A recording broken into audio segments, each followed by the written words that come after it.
subscribe to my YouTube channel and smash that notification bell. My name is Kirill, and today, I'm sharing a true story that I've witnessed up close, one that no one ever thought would spill into public view. This story begins not with a triumphant moment, but with a grim, anxious phone call and a letter that landed at the doorstep of a woman named Valia. Valia's life had not been a fairy tale, but it was comfortable. She had a decent position at an insurance brokerage firm, a small apartment in the suburbs of Los Angeles, and a circle of close friends who appreciated her direct, no-nonsense style. Her accent still surfaced in casual conversation, especially when she got excited or upset, but most people found it endearing. She had always been a realist, a person who believed that conflicts should be dealt with swiftly and face-to-face. For years, she had suspected her marriage was in decline, but she refused to live in denial. Maybe that was why she had never considered it out of the ordinary that Scott occasionally traveled for work or stayed out late, claiming to be with old friends or dealing with last-minute clients. She rationalized. If he was cheating, she'd find out eventually. And eventually, she did. In the strangest way possible. It all started with an official-looking envelope that arrived at her mailbox one bright Tuesday morning. She rummaged through bills and junk mail then, in that stack, she saw it. The sender was a legal firm that she had never heard of. The letter informed her of the passing of a certain Richard G. Henderson, a businessman of some renown in the city. She was also informed that her presence was required at a will reading scheduled for the following week. Initially, Valia struggled to place the name. Henderson? Did she even know a Henderson? Maybe an acquaintance from Scott's side of the family, or perhaps some tangential work contact she'd met at a conference. She called the lawyer's office to confirm it wasn't a mistake. The voice on the other end of the line told her it was no error. Her name had been clearly stated in the instructions left by the deceased. The will reading would be at 9 a.m. sharp at a stately law firm building in downtown Los Angeles. That call ended, leaving Valia with a swirling mind. She tried to imagine how a total stranger's will could possibly involve her. Since Scott was nowhere in sight at that moment, likely at work, Valia decided to reach out to him. But when she mentioned the name Henderson, she detected a pause. It was subtle but unmissable, as if Scott recognized the name and was choosing to be tight-lipped. "Are you sure you're supposed to be there?" he asked in a dry, cautious voice. "That's what the letter says," Valia replied, her annoyance creeping in. "They specifically mentioned me." "Then maybe you should go," Scott said curtly. "I'm sorry, honey. I don't know anything more about it." Despite his words, Valia sensed that something deeper lurked behind Scott's tone. She put the phone down, a small kernel of suspicion planted in her mind. She resolved not to press him further, at least not yet. Maybe he truly had no idea. Or maybe he was waiting for the right moment to reveal something that would shake her to the core. The next few days blurred by with an uneasy hush between them. Valia tried to keep herself busy at work, focusing on finalizing claims and renewing policies, but her thoughts wandered. Occasionally, she'd catch Scott eyeing her with concern, but when she confronted him, he feigned ignorance. Tension simmered, and both of them tiptoed around the subject. Finally, on a drizzly morning, Valia found herself stepping into the imposing downtown high-rise that housed Wilton and Boone, attorneys at law. She walked past glass walls that reflected the city's hustle, pressed the elevator button, and ascended to the 12th floor. Her heart thudded with both anxiety and curiosity. What on earth did the late Richard Henderson want from her? At the receptionist's desk, an impeccably dressed young woman checked Valia's name on a list and guided her to a quiet conference room. The moment Valia walked in, her eyes latched onto two figures who were already seated inside. One was her husband, Scott, his posture rigid and defensive. The other was a woman she had never seen before, blonde, somewhat younger than Valia, cradling a tiny baby against her shoulder. Valia felt her breathing hitch. Why was Scott here, looking like he'd rather be anywhere else on the planet? And who was this stranger with a newborn? Her mind whirled, but she kept her composure. Before she could speak, a tall man in a gray suit entered the room. He introduced himself as Randall Ford, one of the senior partners handling Henderson's estate. "Thank you all for coming," he said in a measured, professional tone. "I'm sure this is a difficult time for many of you, but we appreciate your punctuality." Valia glanced around again. Scott's gaze was firmly directed at the table, as if counting the wood grain. The blonde woman managed a weak smile but kept bouncing the baby to soothe its quiet whimpering. Questions pounded inside Valia's head. She wanted to demand answers from Scott, but the presence of the lawyer stalled her outburst. Ford cleared his throat. "Before we begin, I'd like to verify everyone's identity. Ms. Valentina, often referred to as Valia Rodriguez, correct? Yes, she managed. That's me. Ford then turned to the other woman. Ms. Melanie Richards? The blonde gave a brief nod. Yes, that's me. And Mr. Scott Rodriguez? Yes. Scott nodded. He seemed reluctant to speak. Valia's jaw tightened. She recognized the last name Richards, Melanie Richards. She had no recollection of ever hearing it before. And yet here they were, side by side, in a conference room, about to hear the reading of a will for some man named Henderson. Ford started explaining who the late Richard Henderson was, a real estate developer with various interests across the state, including shares in certain property ventures. Valia realized she had read about him in a local business journal years ago, but never connected him to anything or anyone in her immediate circle. As the lawyer rattled off details, she sensed her stomach twist. She could feel something big was about to explode. Then came the revelation that jolted her entire understanding of her life. Henderson's estate apparently included certain allocations for the illegitimate child of Mr. Scott Rodriguez, with Valia and Melanie both listed as recipients of some monthly disbursements under certain conditions. Valia's ears roared. She blinked, feeling as if the world had slowed to a crawling pace. Scott's face turned red. He opened his mouth, then shut it. Melanie, too, seemed caught off guard, though her lips parted slightly as if she was preparing to speak. But Valia was too furious to wait for any explanation. She rounded on Scott, her voice trembling. What is this? What illegitimate child are they talking about? Scott stammered. Val, I was going to tell you, but Valia cut him off. You have a baby with this woman? Did you think I'd never find out? The newborn began to cry softly as Melanie clutched him protectively. Valia's eyes flicked toward the child, and a wave of betrayal crashed over her. She had never wanted children with Scott, not because she disliked children, but because they had both agreed their lives were too busy. Now it appeared that he hadn't shared all of his true desires, or had decided to fulfill them elsewhere. In that moment, the pieces snapped into place. Henderson must have been some mutual acquaintance, or maybe a silent partner in some shady deal. Perhaps he was the father of Melanie or a sponsor. The specifics were a blur, overshadowed by the cold, devastating fact that Scott had fathered a child with another woman. Valia turned to Melanie with bitterness in her voice. So, you're the mistress? Melanie hesitated, her face contorting in discomfort. Look, I didn't mean for this to happen. Scott said he was separated. He never told me you two were still together. That's not true. Scott suddenly interjected, desperate. I said we had problems. I never said we were separated. Valia felt as if someone had punched her in the gut. She could handle the truth if it was told outright, but the lies and half-truths were too much. The tension surged to a fever pitch. Lawyer Ford tried to restore order. Let's keep this civil, he insisted gently. I'm here to read the conditions of Mr. Henderson's will.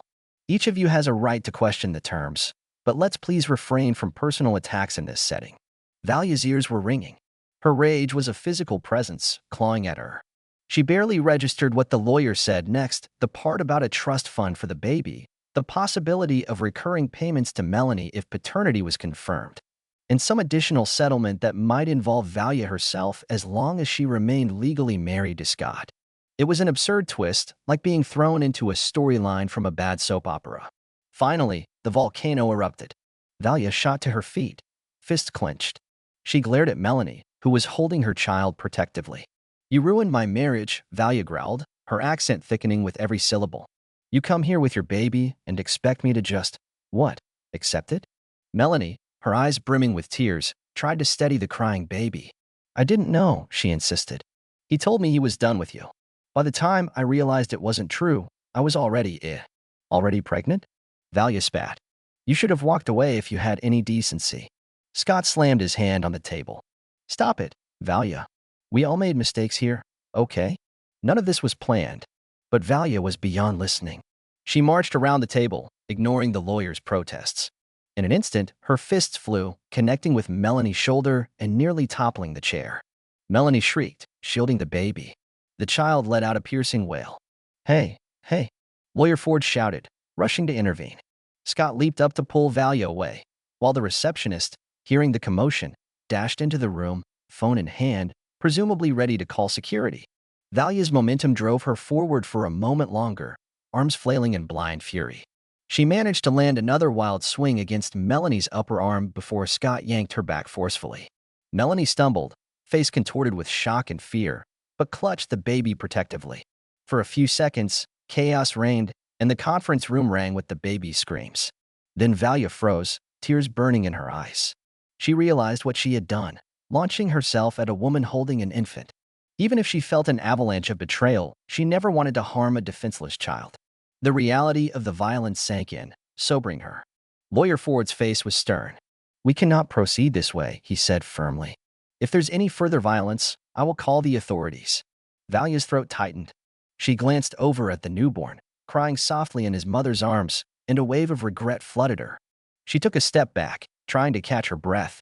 I'm sorry," she mumbled. But the apology felt hollow, overshadowed by her raw anger. Melanie's cheeks glistened with tears.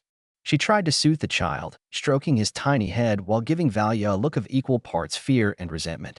Scott's expression was stuck between concern for the baby and anger at Valia's aggression. The tension was suffocating, leaving the lawyer at a loss for how to mediate this fiasco. Let's take a moment," Ford finally suggested, drawing in a deep breath. "I will continue the reading if, and only if, all parties agree to remain calm. Ms. Valia, if you feel unable to remain here without resorting to violence, you should leave." Valia stared at the floor for a long moment. Part of her wanted to storm out. But a voice in her head reminded her of the letter, the potential money, the unknown reasons why Henderson's estate included her. She mustered her composure. "I'm staying," she said, her voice low and trembling with rage. Ford gave a short nod, then resumed his reading. The next half hour was an exercise in controlled tension. According to Henderson's will, a property in Santa Monica was to be sold, and part of the proceeds was allocated to support any children in Scott Rodriguez's care once paternity was confirmed. Another share was designated for Valia as compensation for potential duress, though the exact meaning of that phrase was not fully explained. Melanie would receive a temporary stipend for maternity expenses, pending official paperwork. The entire arrangement felt like a twisted puzzle. When the reading concluded, Ford closed the folder and looked up, fatigue clouding his gaze. "I suggest each of you consult an attorney regarding the complexities of this arrangement. Henderson's instructions were unusual, but they are legally binding. Now, unless there are any immediate questions, I'll ask you all to leave so the next reading can commence." Silence lingered. Valia's mind raced. She wanted to barrage Scott with 1,000 accusations and curses, but in that lawyer's office, all she managed was a single glare. Then she whirled around and strode out. She heard Scott calling her name, but she didn't stop. She couldn't bear to be near him or that woman for another moment. The elevator ride down felt eternal. Valia gripped her purse so tightly her knuckles turned white. When the doors slid open in the lobby, she dashed outside, ignoring the steady drizzle. She only realized afterward that she was crying, the raindrops mingling with her tears. Outside on the city sidewalk, horns blared and people hurried past under umbrellas. She was stunned, betrayed, and, most of all, enraged by the web of deceit that had just been exposed. Had Scott truly been carrying on with Melanie for an extended time, or was it just a brief affair that resulted in a child? How had Henderson become involved, and why was he leaving them money? The questions assaulted her faster than she could answer them. Minutes later, she felt a hand on her shoulder. She spun around. Scott stood there, drenched by the rain, his expression bleak. "Val, please," he said softly. "We need to talk." She inhaled shakily. "I have nothing to say to you. I get that. But if we're going to figure out what to do about this will and the baby, we need to discuss things. Look, I messed up. But you know me. I never planned." Valia barked a bitter laugh, cutting him off. "I clearly don't know you, Scott. Don't insult me by saying otherwise." He glanced down at the wet sidewalk, droplets rolling off his chin. "I swear, it was one time that ended up." "One time," Valia repeated, her lip curling. "And you thought you'd keep it a secret forever. Now Henderson's will forced it out into the open, didn't it?" Scott opened his mouth but said nothing. He reached out as if to touch her shoulder again, but she jerked away. "Just stay away from me," she said through clenched teeth. "I'm going home." Before he could argue, she hurried off, disappearing into the crowds. She took a bus back to their apartment, ignoring the sideways looks from strangers who probably wondered why her face was streaked with rainwater and tears. When she finally walked through her front door, she felt numb. The cozy living room, with photos of her and Scott from happier times, now seemed like a haunted museum of a life she no longer recognized. In the days that followed, Valia refused to speak to Scott. She slept on the couch, avoided him at all costs, and spent her time furiously scrolling through her phone, seeking legal advice on what the will's stipulations meant for her. Scott, for his part, tried to do damage control, calling old friends for guidance, texting Valia apologies she refused to read. He went to work and returned each evening, making half-hearted attempts to converse. Valia either snapped at him or locked herself in the bedroom. Then there was Melanie. Valia heard, through short, cryptic exchanges with Scott, that the mistress was living in a modest rental apartment across town, struggling with newborn care. The baby was indeed Scott's, confirmed by an early paternity test. And apparently, Henderson had been Melanie's distant godfather or some kind of benefactor who insisted on doing right by the unborn child once he learned of the pregnancy. Why that extended to giving Valia compensation remained murky. Perhaps Henderson had some sense of morality twisted up in it, or perhaps he wanted to buy her silence. The entire ordeal made Valia's skin crawl. A small part of her felt a twinge of sympathy for Melanie, who was now stuck with a baby. A complicated legal situation and no stable relationship. But that sympathy drowned beneath waves of resentment. She couldn't forgive the betrayal. She had never imagined she would be in such a melodramatic predicament. As weeks turned into a month, they approached a second meeting at the law firm to finalize the disbursement details. Valia dreaded seeing Melanie again. The memory of attacking her in that conference room played on a constant loop in her mind. She wasn't proud of it, truth be told. She was ashamed. But the anger lingered, refusing to let her rest. A week before they were scheduled to meet again, Valia received a surprising phone call. A detective from the LAPD, investigating the chaotic scene that had unfolded at the lawyer's office. Apparently, someone at the firm had filed an incident report. She was informed that Melanie had not pressed charges, and neither had the law firm, but that a record existed should any future violence occur. Valia felt her cheeks burn with humiliation. She could have faced assault charges if things had gone differently. She thanked the detective and hung up, both relieved and unsettled. The following day, she summoned the courage to reach out to Melanie directly. Scott gave her the number. The phone rang several times before Melanie picked up. "Hello," she said, her tone wary. Valia swallowed. "Melanie, this is Valia. Look, I need to talk to you." A pause, then Melanie's voice turned guarded. "Is this about the baby? Because Scott and I are trying to figure out visitation and air." Valia squeezed her eyes shut, fighting to stay calm. "I don't care about visitation right now. I want to make sure we don't get arrested at this next meeting. We should keep it civil. I don't want to fight you." A sigh came through the line. "Neither do I." Valia nodded to herself. "Well, I'm not apologizing," she added quickly, "but I don't want a repeat of last time." "I understand," Melanie said quietly. "Despite everything, Valia, I'm not your enemy. I was lied to as well." The words stung. Maybe Melanie was telling the truth. Maybe she had been duped by Scott too. Valia swallowed the bitterness. "All right, see you next week," she mumbled, then hung up. When the second meeting day arrived, she felt a swirl of anxiety. She rode the elevator up to the 12th floor, bracing herself for the tension. Sure enough, both Scott and Melanie were already there in the waiting area. The baby fussed in a stroller. Valia noticed dark circles under Melanie's eyes. She looked exhausted, like a single mother struggling with sleepless nights. Scott paced, raking his fingers through his hair. No one spoke a word as they entered the conference room. Lawyer Ford seemed more prepared this time, with an assistant by his side. He laid out a series of papers and explained how the disbursements would work. Valia discovered that she would receive a lump sum that could theoretically help her start over if she decided to divorce Scott. Melanie would get monthly support until the child turned 18, with a clause that allowed further schooling assistance if he pursued college. Scott, to his credit, would be expected to take financial responsibility in tandem with Henderson's estate. Apparently, the man had wanted the baby cared for, but not entirely at the estate's expense. As Ford read through the documents, Valia felt a conflicting surge of relief and despair. The money would help her break free from Scott if that was her choice, but it also tied her to the memory of this betrayal. It felt tainted, like hush money. When the proceedings concluded, Ford asked them to sign various agreements and acknowledgments. Valia's signature felt heavy, as if she were sealing an unwanted pact. Once the final pen strokes were made, the lawyer's assistant gathered the documents. Ford closed the folder, gave a quick nod, and dismissed them. They all stood, a little stunned that the legal portion was seemingly done. Scott cleared his throat. "Val, do you have a moment?" She raised a hand to stop him. "I don't want to talk here. Could we go somewhere else then?" Scott asked. He looked genuinely concerned. There's a coffee shop downstairs. Or maybe we can talk at home. Valia hesitated. Then she cast a glance at Melanie, who was bundling her baby into the stroller. The younger woman avoided looking at Valia, carefully strapping the child in. For a split second, Valia felt guilt coil in her stomach. She turned back to Scott. All right, but I can't promise anything, she replied, her voice low. In an oddly awkward moment, the three of them ended up riding the elevator down together. The baby whimpered, and Melanie bent down to coo softly, trying to calm him. Valia found herself listening to the baby's soft cries, an unbidden pang of sorrow gripping her. This child, the product of betrayal, was innocent in all of this drama. She had to remember that. In the lobby, they drifted outside.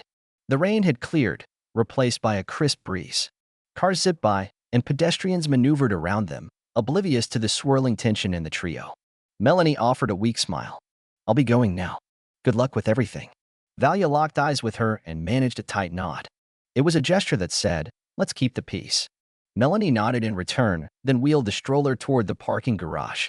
Watching her go, Valia felt the strangest sense of release, as if she'd taken a step away from a lethal confrontation.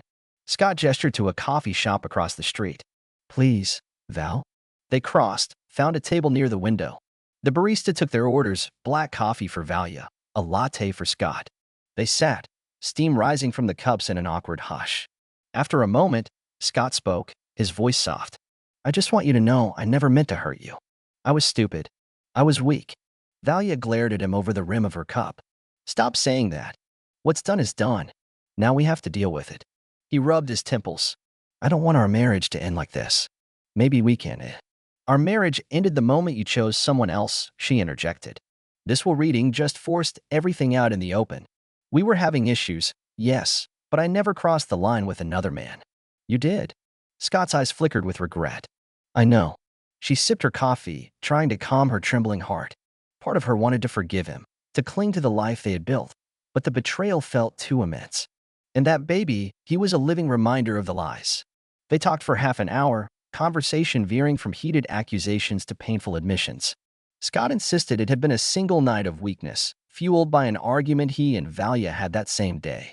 Valia insisted that no excuse justified fathering a child behind her back. By the end, they reached an uneasy stalemate. Valia left him at that coffee shop, tears clinging to her lashes. Over the next few weeks, life settled into a strained routine. Valia found herself considering the possibility of divorce lawyers. She also recognized that the money from the Henderson estate gave her options. She could move out of the apartment and find her own place, or even return to Russia if she wanted. But she realized she didn't truly want to return. Her life was here now, however painful it was at the moment. Meanwhile, Scott tried to maintain a semblance of normalcy. He even visited the baby once, though Valia refused to hear any details. Her friend Marcia, the only one Valia confided in, advised her to focus on her own well-being. Girl, you gotta do you, Marcia said over drinks one evening. He messed up, big time. Whether you stay or go, the ball's in your court. Valia took those words to heart. Slowly, she regained her composure. She visited a therapist to talk through the anger that had led her to physically lash out. The shame still weighed on her. She began looking at small condos a few miles away from her current job, thinking about the future. She consulted with a lawyer about the disbursement from the Henderson will, discovering it was more substantial than she had guessed. One day, she felt the urge to call Melanie, if only to gauge the situation. She dialed, and Melanie answered with a tired but polite greeting. They spoke for a few moments, the conversation surprisingly civil. Melanie confessed she was juggling sleepless nights, financial stress, and the emotional toll of being the other woman, a label she never wanted. She sounded earnest and apologized again for any role she played in Valia's heartbreak, claiming she never intended to destroy anyone's marriage. Valia remained guarded, but something inside her softened slightly. Life was complicated, and sometimes we get caught in messy entanglements, especially when one person's lies sabotage multiple people. Listening to Melanie's voice, Valia began to realize that the true betrayer in all of this was Scott. Yes, Melanie had a role, but it was Scott's vow, Scott's commitment, that he had broken. In time, official checks from the Henderson estate began arriving. They were enough to let Valia put a down payment on a modest condo. Feeling a mix of excitement and dread, she signed the purchase agreement, took the keys, and began moving her belongings out of the old apartment. Scott pleaded with her to reconsider. He tried to help her pack, but she refused, telling him that this was her journey now. It took her about a month to fully move and settle into the new condo. Each day that passed, she felt a little freer, a little less entangled in the memory of betrayal. She had no illusions about how heartbreak worked. Some days she still lay awake, furious at how everything had unraveled. But she chose to move forward. Therapy sessions, a stronger focus at work, occasional dinners with friends who offered support.